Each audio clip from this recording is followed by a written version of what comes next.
तो नमस्कार मेरे भाई, कैसे हैं? मैं आशा करता हूँ आप सब साथी एकदम बेहतरीन होंगे, अच्छे होंगे और अपनी पढ़ाई में मेरे भाई सभी साथी एकदम लगे होंगे, है ना?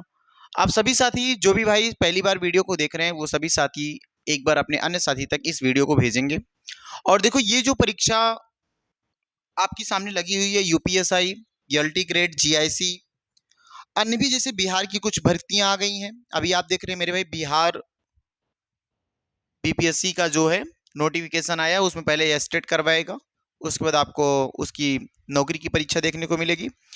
तो मेरे सभी साथी जो भी हिंदी की तैयारी कर रहे हैं, उन सभी साथी, अगर आप हिंदी के साथ जुड़ना चाहते हैं मेरे साथ तो बिल्कुल जुड़ सकते हैं। हिंदी साहित्य ये जो क्लास रखी गई एलटी ग्रेड, है ना, और जीआईसी, टीजीटी, पीजीटी, अन्य सभी परीक्षाओं को देख करके ये जो वन लाइनर बनाया गया, ये वन जो मैराथन की दौड़ है, ये भी भाई वन लाइनर की दौड़ है। यहाँ पे वन लाइनर करेंगे, बहुत तेजी से हम करेंगे चीज़ों को, बहुत जल्दी जल्दी कंप्लीट करेंगे। तो जो साथी पहली बार देख रहे हैं वो सभी सेशन को एक बार शेयर कर देंगे और अपनी कक्षा में आ जाएंगे। और आज की जो क्लास चालू हो रही है मेरे भाई, वो किस पे है? बोलोगे सर ये हमने पीछे पढ़ लिया था, जिससे हम आगे थोड़ा सा बढ़ते हैं। पहले एक तो चीज याद रखना आपको भैया, यहाँ पे याद क्या रखना है कि क्या कौन कहा था। जैसे हिंदी काव्य धारा, हिंदी साहित्य में कुछ नाम दिए गए, जैसे हिंदी काव्य धारा किसकी है? तो बोलोगे सर पंडित राहुल सांकृत्यायन जी की है ना। और हिंदी साहित्य का इतिहास, ये किस लेखक की है? हिंदी साहित्य का इतिहास, तो बिल्कुल याद होना चाहिए, हिंदी साहित्य का इतिहास डॉक्टर नगेंद्र का है। और हिंदी साहित्य का इतिहास 1929 की बात करेंगे, अगर हिंदी साहित्य के इतिहास 1929 की बात करेंगे तो ये किसका हो जाएगा? आचार्य रामचंद्र शुक्ल जी का हो जाएगा। ये किसकी रचना हो जाएगी मेरे भाई? आचार्य रामचंद्र शुक्ल जी की रचना हो जाएगी। ठीक है साथी, आगे देखते हैं, ध्यान से देखना। इसके बाद क्या हो जाएगा? हिंदी साहित्य का वैज्ञानिक इतिहास, बहुत शानदार है, हिंदी साहित्य का वैज्ञानिक इतिहास डॉक्टर गणपति चंद्र गुप्त। ठीक है ना मेरे भाई। आगे देखो, इसको दो भागों में बांट दिया गया है, प्रथम और द्वितीय खंड। इसका जो प्रकाशन हुआ था 1965 में हुआ था। हिंदी साहित्य के अतीत, इसके दो भाग हैं, लेकिन इसके जो रचनाकार माने जाएंगे, जो इसके लेखक कौन है? आचार्य विश्वनाथ प्रसाद मिश्र जी हैं। हिंदी साहित्य का संवेदना और विकास, बहुत इंपॉर्टेंट मेरे भाई, इस चीज को इंपॉर्टेंट बना लेना, ये एग्जाम में आया हुआ है। हिंदी साहित्य का संवेदना का विकास किसका? राम स्वरूप चतुर्वेदी जी का है, राम स्वरूप चतुर्वेदी जी का है, ये भी इंपॉर्टेंट बनाएंगे आप। हिंदी साहित्य का इतिहास दर्शन, नलिन विलोचन शर्मा, है ना, नलिन विलोचन शर्मा, हिंदी साहित्य का इतिहास दर्शन। हिंदी साहित्य का विकास श्याम सुंदर दास। ठीक है, हिंदी साहित्य का, देखो, हिंदी भाषा का साहित्य डॉक्टर श्याम सुंदर दास का है। हिंदी कोविद रत्नमाला डॉक्टर श्याम सुंदर दास, ये भी याद रखेंगे मेरे भाई। आगे देखना, ये एक चीज बनाना इंपॉर्टेंट, राजस्थानी भाषा और साहित्य किसकी रचना है? तो राजस्थानी भाषा और साहित्य भैया डॉक्टर मोतीलाल मेनारिया, ये किसका हो जाएगा? डॉक्टर मोतीलाल मेनारिया का। राजस्थानी पिंगल साहित्य, दोनों में अंतर, राजस्थानी भाषा और साहित्य और राजस्थानी पिंगल साहित्य। पिंगल साहित्य मोतीलाल मेनारिया, और देखो भाषा और साहित्य तभी मोतीलाल मेनारिया, लेकिन दोनों में डिफरेंस क्या है? भाषा साहित्य है, ये पिंगल साहित्य है। यहाँ पे आते हैं हिंदी वीरकाल, तो वीर टीकम सिंह तोमर, वीरकाल किसका? टीकम सिंह तोमर का है। ठीक है, आगे आ जाते हैं। हिंदी साहित्य का दूसरा इतिहास, बहुत शानदार, ये पॉइंट तो याद ही रखना चाहिए आपको भैया। हिंदी साहित्य का दूसरा इतिहास और हिंदी साहित्य का आधा इतिहास। आधा इतिहास की मैं बात करूंगा तो सुमन राजे आएंगे, और हिंदी साहित्य का दूसरा इतिहास तो बच्चन सिंह हो जाएंगे। ठीक है, हिंदी साहित्य का दूसरा इतिहास बच्चन सिंह। आगे आते हैं, ये कुछ पॉइंट्स हैं, इन सभी पॉइंट्स को आप साथ साथ, अगर आप पढ़े हुए हैं तो बिल्कुल साथ साथ मेरे साथ मेरे भाई रिवाइज करते हुए चलेंगे, कुछ करना नहीं है आपको, कुछ भी एडवांस नहीं, बस क्योंकि रिवीजन हो जाए फास्ट तरीके से, हम रिवाइज करते हुए आगे बढ़ चलेंगे। जॉर्ज ग्रिहर्सन ने सर्वप्रथम हिंदी साहित्य के आरंभिक काल को चारण काल कहा है, बिल्कुल याद रखेंगे। चारण काल किसने कहा है? तो बोलोगे चारण काल जॉर्ज ग्रिहर्सन के द्वारा कहा गया। किसको भैया? हिंदी साहित्य को। ग्रिहर्सन ने चारण काल के अंतर्गत 9 कवियों को रखा है। चारण काल के अंदर कितने कवि रखे गए हैं? तो चारण काल के अंतर्गत 9 कवियों को रखा गया है, जिसमें नाम है पुष्प कवि, खुमार सिंह, केदार कुमार पाल, है ना, अनन्य दास, चंद, जगनिक हैं, जोधराज एवं सांगधर। ये आपके कितने कवि? 9 कवि। किसके अंतर्गत? ये चारण काल के अंतर्गत रखे गए हैं। चारण काल को, है ना, आरंभिक काल को, किसके? हिंदी साहित्य के आरंभिक काल को चारण काल किसने कहा? तो बोलोगे जॉर्ज ग्रिहर्सन जी ने कहा, जॉर्ज ग्रिहर्सन जी ने कहा। ठीक है, आगे देख लो। आचार्य शुक्ल के द्वारा, ये भी बहुत इंपॉर्टेंट याद रखना, आचार्य रामचंद्र शुक्ल के द्वारा आदिकाल का विभाजन, रीतिकाल का विभाजन, उत्तर मध्यकाल का विभाजन, पूर्व मध्यकाल का विभाजन। तो बोलेंगे आदिकाल का विभाजन या आदिकाल को वीरकाल या वीरगाथा काल कहा गया। ये कब भैया? 1050 से लेकर 1375 तक, 1050 से 1375, 1375 से लेकर के 1600, सॉरी 1700, 1700 से 1900, 1900 से 1984, ये याद रखना है। आदिकाल तो 1300, देखो 1050 से कितना भैया 1375, और बोलेंगे पूर्व मध्यकाल तो 1375 से लेकर के 1700। उसके बाद आएंगे उत्तर मध्यकाल, रीतकाल जिसे बोलते हैं, 1700 से 1900, और 1900 से लेकर के कितना भैया 1900 से लेकर 1984। यदि आपको मेरे भाई याद नहीं होता तो एक दो बार ऐसे आप लिखने का प्रयास करेंगे, शायद आपको याद हो जाए। ठीक है, आ जाओ आगे। डॉक्टर रामकुमार वर्मा जी के अनुसार दो चीज याद रखना, एक तो डॉक्टर रामकुमार वर्मा के अनुसार, एक किसके अनुसार, आचार्य रामचंद्र शुक्ल के अनुसार। डॉक्टर रामकुमार वर्मा में याद रखना 750 से ये स्टार्ट किए, 1000 तक लेके गए हैं, और वो कितने से स्टार्ट किए थे भैया 1050 से स्टार्ट किए थे, 1375 तक ले गए थे, तो बिल्कुल याद रखना। संधि काल या चारण काल बोल रहे हैं तो डॉक्टर रामकुमार वर्मा 750 से 1000 ईस्वी तक। चारण काल की बात बोलेंगे तो 1050 से 1375 के बीच तक है। भक्ति काल की भी फिर से वही आ गया 1375 से 1700, और रीति काल 1700 से 1900, और आधुनिक काल की बात करेंगे तो 1900 से अब तक, और जबकि रामचंद्र शुक्ल ने माना 1900 से लेकर 1984। तो याद हो गया होगा आपको कि भैया 750 से 1000, 1000 से 1375, 1375 से 1700, 1700 से लेकर के 1900, 1900 से लेकर के अब तक। बस यहाँ पे क्या रखा गया, संधि काल और चारण काल भर्ती कर दिया गया। तो संधि काल कब से, तो बोलोगे 750 से 1000, चारण काल 1000 से 1350, भक्ति काल 1350 से लेकर के 1700, 1700 से 1900 लेकर के रीति काल, और रीति काल से लेकर के भैया 1900 से अब तक आधुनिक काल की बात कर ली जाती है। तो ये आपको याद हो जाना चाहिए मेरे भाई। आ जाओ इस पे।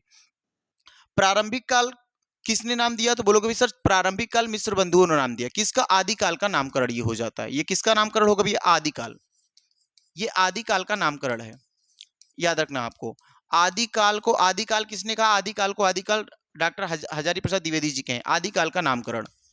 ठीक है, तो पहले याद रखना आदिकाल के नामकरण में अगर आदिकाल को प्रारंभिक काल किसने कहा, बोलना आदिकाल को प्रारंभिक काल किसने, भैया प्रारंभ में किसका नाम आता है, मित्रों का, तो मिस्र बंधु है ना। प्रारंभिक काल किसने, तो मिस्र बंधुओं ने कहा। वीज वपन काल बिल्कुल याद रखना मेरे भाई, वीज वपन काल आचार्य महावीर प्रसाद स्वामी, आचार्य महावीर प्रसाद द्विवेदी, सॉरी स्वामी बोल रहे हैं, महावीर प्रसाद द्विवेदी जी हैं, क्या बोले हैं, वीज वपन काल बोले हैं।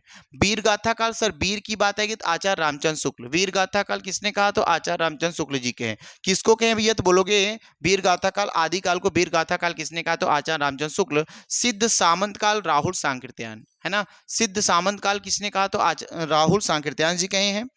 वीर काल आचार्य विश्वनाथ प्रसाद मिश्र, वीर देखो वीर विश्वनाथ, वीर विश्वनाथ, वीर काल विश्वनाथ प्रसाद मिश्र। संधि काल या चारण काल तो डॉक्टर रामकुमार वर्मा, संधि काल या चारण काल तो डॉक्टर रामकुमार वर्मा। आदिकाल को आदिकाल किसने कहा, तो डॉक्टर हजारी प्रसाद द्विवेदी। आधार काल किसने कहा भैया, तो आधार काल सुमन राज जी कहे हैं। ठीक है, बिल्कुल याद रखना चाहिए आपको। आगे आते हैं, रीति काल के कुछ नाम रखे गए। रीति काल को रीतकाल किसने कहा, तो आज देखो जॉर्ज ग्रियर्सन ने। ठीक है, रीतिकाल को रीतिकाल किसने कहा भैया, जॉर्ज ग्रियर्सन ने। अलंकृत काल किसने कहा, मिस्र बंधुओं ने। रीतिकाल को रीतकाल किसने कहा, तो आचार्य रामचंद्र शुक्ल जी ने। याद रखना रीतिकाल का नाम रीतिकाल किसके द्वारा रखा गया, तो बोलोगे आचार्य रामचंद्र शुक्ल के द्वारा। सिंगार काल किसने रखा, आचार्य विश्वनाथ प्रसाद मिश्र। और देखो वहां पे वीर काल रखे विश्वनाथ प्रसाद मिश्र। ठीक है, कला और देखो कला काल तो ये किसने भैया, रमाशंकर शुक्ल, रमाशंकर शुक्ल रसाल हो जाएगा, रमाशंकर शुक्ल रसाल। ठीक है, आगे आते हैं। हिंदी साहित्य, बहुत पॉइंट्स आराम से आप धीरे धीरे एक एक लाइन को पढ़ते चलेंगे। हिंदी साहित्य का आदिकाल संवत 1050 से लेकर के संवत 1375 तक, अर्थात महाराज भोज के समय से लेकर के हमीर देव के समय तक माना जाता है। बिल्कुल याद रखना चाहिए आपको कि आदि काल का समय कहां से कहां तक माना जाता है, तो बोलोगे सर आदि काल का जो समय है वो मानते हैं कहां से, महाराज भोज से लेकर के हमीर देव तक। कहां तक, हमीर देव तक। महाराज भोज का जो समय रहता 13 1050 से लेकर के यही माना गया मेरे भाई 1375 तक, 1375 तक। कहां तक, 1375 तक, बिल्कुल याद रख पाएंगे आप। ठीक है, आगे आ जाते हैं कि राजाश्रित, देखो राजा के मतलब राजा के ऊपर आश्रित रहना या राजा के अधीन रहना। राजाश्रित कवि मतलब राजा के अनुसार आश्रित होना या राजा के आश्रय में जो रहते थे, राजाश्रित कवि। और चारण, जिस प्रकार के नीति, श्रृंगार आदि के फुटकल दोहे राजसभाओं में सुनाया करते थे, उसी प्रकार अपने आश्रयदाता राजाओं के पराक्रम पूर्ण चरित्रों और गाथाओं का भी वर्णन करते थे। इसका मतलब यह है कि इस टाइम पे जो भी कवि रहते थे वो अपने राजा के, जिस भी राजा के आश्रय में रहते थे, जिस भी राजा के यहाँ रहते थे, खाते पीते थे, उन्हीं की बड़ाई, उन्हीं वीर, उनकी वीरता, है ना, उनकी जो भी पराक्रम रहते थे, उन सभी पराक्रम को इस समय के जो राजा रहते वो सुनाते थे। फिर अगर लिखा गया, यही प्रबंध परंपरा रासों के नाम से जाना जाता है। इसी परंपरा को क्या कहते हैं मेरे भाई? रासों के नाम से पाई जाती है, जिसे लक्ष्य करके इस काल को हमने क्या नाम रखा गया है? वीर गाथा काल कहा गया है। वीर माने वीर अर्थात वो राजाओं की वीरता का वर्णन गाथा माने कहा गया है, कथा की गई है। और किसके भैया? आश्रित, जो भी आश्रयदाता कवि थे उनके द्वारा उनकी गाथाओं का वर्णन किया गया। इस वजह से इस काल को वीर गाथा काल के नाम से जानते हैं। आगे आ जाते हैं। अपभ्रंश नाम पहले पहल, देखो याद रखना, अपभ्रंश नाम जो है सबसे पहले, अर्थात पहले पहल का मतलब सबसे पहले वल्लभी के राजा धारसेन, कौन आते हैं? वल्लभी के राजा धारसेन द्वितीय के शिलालेख में मिलता है। ये भी इंपॉर्टेंट लाइन है कि अपभ्रंश का नाम सर्वप्रथम कहाँ मिलता है? बोलोगे अपभ्रंश का नाम सर्वप्रथम वल्लभी के राजा धारसेन के शिलालेख में मिलता है, और जिसमें जिसमें उसने पहले पिता, माने उसने अपने पिता गुहसेन, ध्यान देना, उसने अपने पिता गुहसेन को क्या मानते हैं? संस्कृत, पाली और अपभ्रंश तीनों का कवि कहा है। अर्थात जो धारसेन थे वो, उनका जो शिलालेख मिलता, वो क्या किए? अपने पिता, अर्थात वो धारसेन के पिता जो हो जाते हैं वो गुहसेन जो थे, उनको संस्कृत, प्रकृत और अपभ्रंश तीनों का कवि कहा जाता है। इस वजह से तीनों का कवि कहा जाता है क्योंकि भैया उन्हें तीनों चीजों का ज्ञान रहा होगा, तीनों भाषाओं में उन्होंने रचना की होगी, इस वजह से उन्हें तीनों का कवि कहा जाता है। आगे याद रखना, आध्यात्मिक रंग के चश्मे, बहुत शानदार पॉइंट्स है। ये पॉइंट तो टीजीटी पीजीटी में सीधा सीधा मेरे भाई आया हुआ है। आध्यात्मिक रंग के चश्मे आजकल बहुत सस्ते हो गए हैं, उन्हें चढ़ाकर जैसे कुछ लोगों ने गीत गोविंद के पदों को आध्यात्मिक संकेत बताया है, वैसे ही विद्यापति के इन पदों को भी किसने कह के रखा है? भैया आचार्य रामचंद्र शुक्ल जी का कथन है ये, आचार्य रामचंद्र शुक्ल जी का। और किसके बारे में कहें तो पता होना चाहिए सर, विद्यापति के बारे में कहे हैं। विद्यापति कौन थे सर? इन्हें मैथिल कोकिल कहते हैं, कीर्ति पताका, कीर्ति लता इन्हीं की रचनाएं हैं। बहुत ही शानदार पॉइंट्स यहाँ पे देखो।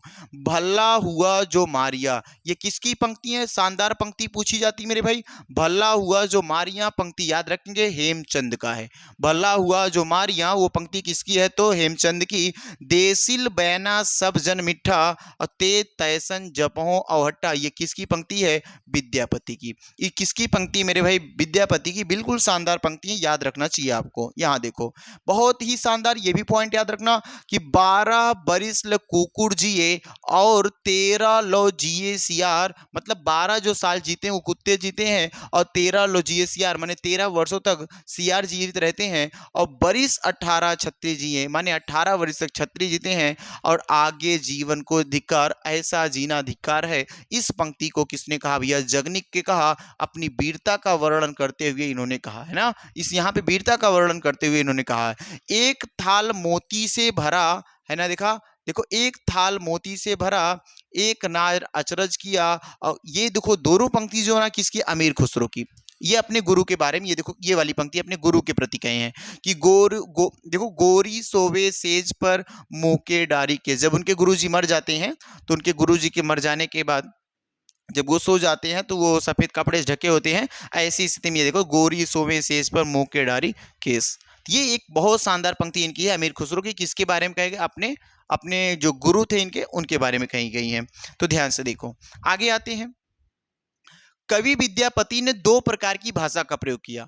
पहली क्या भैया? पुरानी अपभ्रंश का, और दूसरा बोलचाल देसी भाषा का। और विद्यापति को हम क्या कहते हैं? मैथिल कोकिल के नाम से जानते हैं। ये भी पॉइंट याद रखना। गाहा या गाथा कहने से किसका बोध होता? प्रकृत का। ये सवाल पूछा गया है।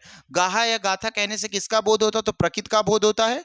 दोहा या दूहा कहने से भैया अपभ्रंश या लोक प्रचलित काव्य भाषा का बोध होता है ना।